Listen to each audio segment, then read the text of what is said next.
Hello good morning सबैजनालाई happy Diwali र हाम्रो दिवाली चाहिँ यस्तो प्रकारले बित्यो है। दियोहरू दुईटाइ पारेर बत्तीहरू पनि लागिसकेको थियो, मालाहरू बनाउँदै थियो र हाम्रो बेबी चाहिँ यहाँ एकछिन खेल्दैछ। यसपालि चाहिँ हामीले दियो यस्तो प्रकारले बनायौँ है, सबैले नै यसरी बनाउँदैछ, तेल डाल्डा सबै हालेर क्या क्यान्डल हालेर बनायौँ, राम्रो जल्दो रहेछ।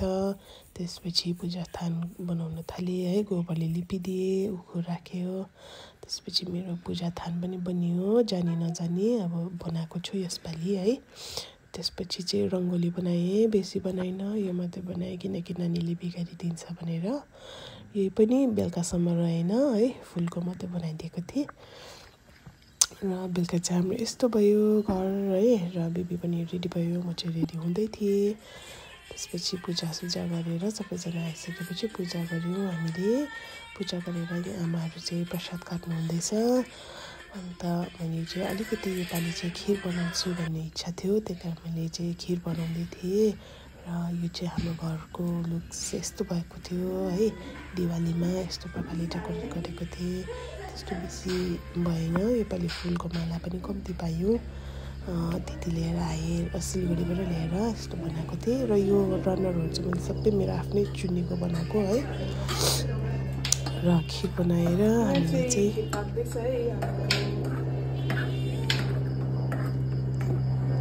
ह्यापी दिवाली। मैले चाहिँ ड्राई फ्रुट्सहरू चाहिँ काट्नु भने चाहिँ यस्तो प्रकारले अलिकति टेक्निक लगाएँ है। र सबैलाई ह्यापी दिवाली भनेर सबैको म मिठा गरिदिएँ।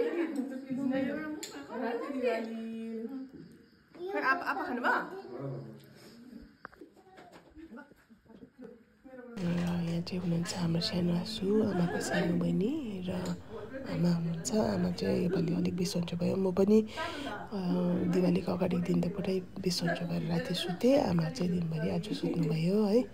अन्त त्यसपछि चाहिँ अब फेरि आयो पटेकाको बारी है, पटेका किनेको त चलाउनु पऱ्यो र पटेका मजाले पड्कायौँ है। मेरो हस्बेन्ड चाहिँ यो सर्ट्सको लागि चाहिँ ओभर एक्साइटेड भइरहेको थियो र यो पनि मजाले पड्क्यो है।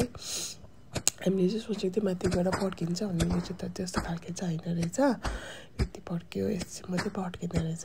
र हामी चाहिँ बेबी पो डरायो होला भनेको नि, हेर्नुहोस् न, उसको ठुलो आनी पो डराएर नानीको हात पक्रिरहेको रहेछ कि, त्यो देखेर चाहिँ म चाहिँ पुरा हाँसेँ हो। त्यसपछि यो चक्राहरू बजेर पड्कायो है। र म चाहिँ ओभर एक्साइटेड हुन्छ यस्तो कतिवटा कुरामा चाहिँ। मजाले यसरी पटेकाहरू पड्कायो है, चितिरे बाल्यो, गुड ओल्ड मेमोरिजहरू याद आयो क्या, हामी सानोमा यसरी गर्थ्यौँ नि त्यस्तोहरू।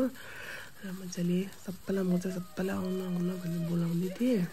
मेरो ठुलो बहिनी चाहिँ आएन, मलाई जोइन गर्यो। त्यसपछि नानीलाई हो भनेको हुँदैन, उनीहरू त हेरिबस्छ, त्यहाँबाट खुसी हुँदा हात थप्पडी मारिबस्यो। हामी चाहिँ नानीहरू त्यसरी खेल्यौँ है, मजा आयो। अब एकपल्ट त हो दिवालीमा है। अन्त यस्तो मजाले झिझिरीहरू बाल्यौँ। अन्त अर्को ल्याएको झिझिरी चाहिँ बिग्रेछ, अलिक टाइम पाएछ, राम्रो भएन है, एक दुईवटा मात्रै जल्यो।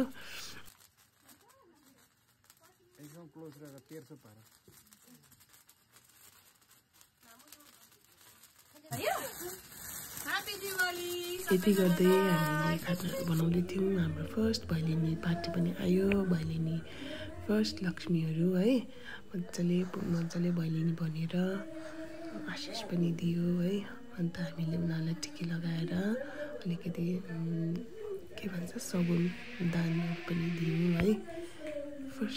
फर्स्ट आउनेहरूलाई चाहिँ त्यस्तो गर्छ नि त हाम्रो घरतिर है, सबैकोमै गर्छन् होला।